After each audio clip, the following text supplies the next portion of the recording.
Hi, my name is Marco Genta, and if you've been following me, you know that I've been doing some consulting on B2B sales productivity and sales coaching. And a recurring theme keeps coming up when we start looking at the various companies that I'm working with. I'm working about 5 companies now. That management will come up to me and say, should we fire the salesperson? And this really happens when the expectations of the salesperson were not met. So, for example, if you have a salesperson that you're hoping to get, $20-30 million out of, and it doesn't come up, the first thing people do is tendency to say, we should fire them. This also happens when, the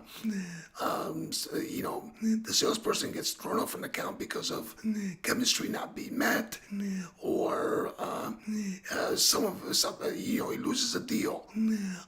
Unfortunately, this is not a good reason to fire somebody, nor is it easy to fire somebody, and there really is no really good time to fire somebody.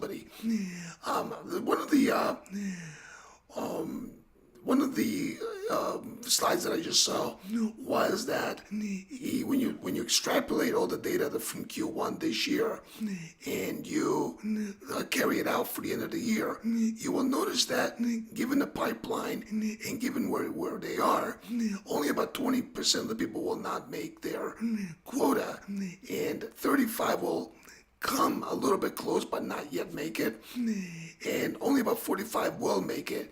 Out of those 45, 15% will beat their quota, but usually when they beat their quota, they beat it in a way that it doesn't really give the organization a lot, but it does give the salesperson a lot of money because they have a tendency of selling the wrong thing over and over and over.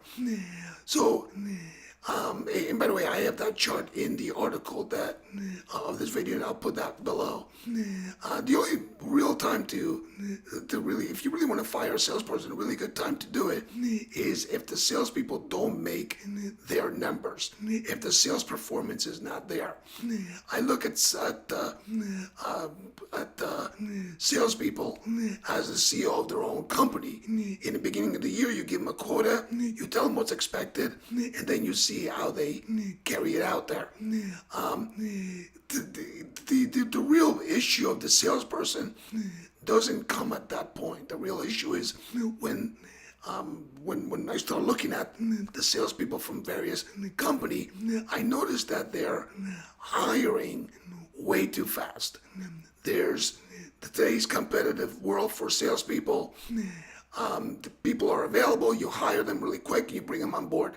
There's not really a due diligence factor at that point, but the issue there is that salespeople are not doing a really good due diligence to see if they're a good fit in the company. So you have this sort of 3 squares that the company wants to hire somebody right away. Most of the good salespeople are working, or they're waiting for their commission check, so they're not available. Somebody becomes available, you grab them as fast as possible, and you put them in there, and you're poking and hoping. I don't see that really working. Sales professionals need to do more due diligence. Sales organizations need to do more due diligence. And there's various steps that we put together in order to do that. Underperforming salespeople can be coached back into performance. We've been doing this a lot. It takes about 2-3 quarters, but you can get them to the same place. And by the way, if you fire a salesperson, there's a study that says that salesperson will cost you 3 times the quota that he has. So if you have a $10 million